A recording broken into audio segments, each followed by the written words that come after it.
নিবনুৱা যুৱকে ভোট দিয়ক, কাৰণ তেওঁলোকৰ কাৰণে মই জাতি ধৰ্ম বৰ্ণ নিৰ্বিশেষে কাম কৰো। মোৰ if you কিবা এটা ক'লে ক'ব চিএৰ কাৰণে কৰিছে এইবিলাক। So now one chapter is over, we'll go into the next chapter. মানুহে ৰেচন কাৰ্ডখনো পোৱা নাই, আধাৰ নাই কাৰণে। So people are suffering. বহুত ল'ৰাই একদম অসমীয়া মানুহৰ দৰে আবেদন কৰিব পৰা নাই চাকৰি। মোক কয় মই কি কৰিম, কাৰণ কিবা ক'লে মানুহে ক'ব চিএ ছাপোৰ্ট কৰে। Now finally this debate is over. এতিয়া এই কামটোত আমি নামিম আৰু we'll give justice to all. ডেকা ল'ৰাক চাকৰি দিম। হৈ গ'ল 1 লাখ কৈছিলো, 1,35,000, 1.5 লাখ মানলৈকে গুচি যাম। গতিকে মোৰ এইকেইদিন ইলেকশ্যনত ঘোষণা যিখিনি মই কৈ আছো সেইখিনিয়ে অসম। আৰু আমাৰতো নতুন ক'বলগীয়া একোৱে নাই। গতিকে যিখিনি আমাৰ চলি আছে ধুনীয়া আঁচনি, 1 লাখ চাকৰি হৈ যোৱাৰ দিনাখনে 35,000 পাব লাগিব আৰু 25ত আৰু 20-30,000 আমি দিব লাগিব, যাতে 1.5 লাখটো পাৰ কৰি দিব পাৰো। গতিকে মোৰ ঘোষণাখন আছে আৰু এইকেইদিন মই ঘোষণাখন গায়ে আছো।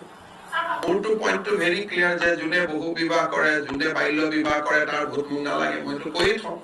কিন্তু এতিয়া মহিলা, শিশু, বিশেষকৈ মাইনৰিটিৰ ছোৱালী আৰু নিবনুৱা ডেকা ল'ৰা, মহিলাই মোক ভোট দিয়ক, মই ভাল পাম। ছোৱালীয়ে মোক ভোট দিয়ক, ভাল পাম। নিবনুৱা যুৱকে ভোট দিয়ক, কাৰণ তেওঁলোকৰ কাৰণে মই জাতি ধৰ্ম বৰ্ণ নিৰ্বিশেষে কাম কৰো। আৰু অসমত আছে কি আবেদন কৰিবৰ কাৰণে? এটা ইণ্ডাষ্ট্ৰী নাই, এটা হেৰি নাই, এটা মাটি নাই মানুহৰ। কি আমি কৰিছো কিয়? আজিৰ পৰা 10 বছৰ পিছত আবেদন কৰিব যদি ইলেক্ট্ৰনিক চিটি হৈ যায় অসমত ছেমি কণ্ডাক্টৰ হাব হৈ যায়, এতিয়া কৰিব। আজিনো ইয়াত আছে কি কৰিবৰ কাৰণে? আমি নিজে নিজক ওপৰত থৈ দিছো যে অসমতে আহিছো। এতিয়া কৈছে চাহ বাগিচাত আহি সোমাব। বাগিচাৰ লেবাৰ, মানুহে বাগিচাৰ দৰমহা ইমান কম যে they are migrating to Karnataka.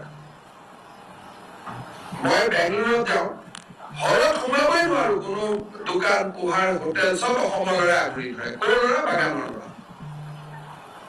এতিয়া যি বাগানত আমাৰ উপাৰ্জনে নাই, সেই বাগানত কোনোবাই আহিব নেকি?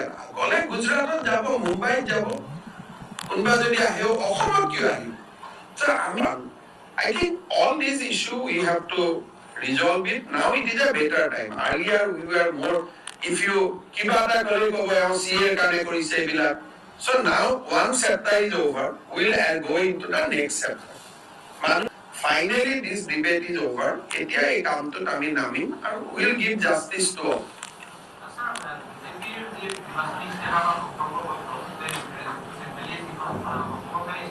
অসমৰ কাৰণে দৰকাৰ নাই। মইতো সংকল্প কৰি দিলো যে ৰেচন কাৰ্ড যাৰ আছে তেওঁৱে হৈয়ে গ'ল। বাইদেউক লাখপতি বনাম, হৈয়ে গ'ল। ডেকা ল'ৰাক চাকৰি দিম, হৈয়ে গ'ল। 1 লাখ কৈছিলো, 1,35,000, 1.5 লাখ মানলৈকে গুচি যাম। গতিকে মোৰ এইকেইদিন ইলেকশ্যনত ঘোষণা যিখিনি মই কৈ আছো সেইখিনিয়ে অসম।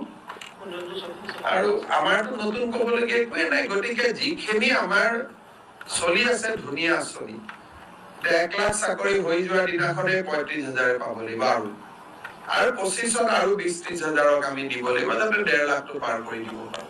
গতিকে মোৰ ঘোষণা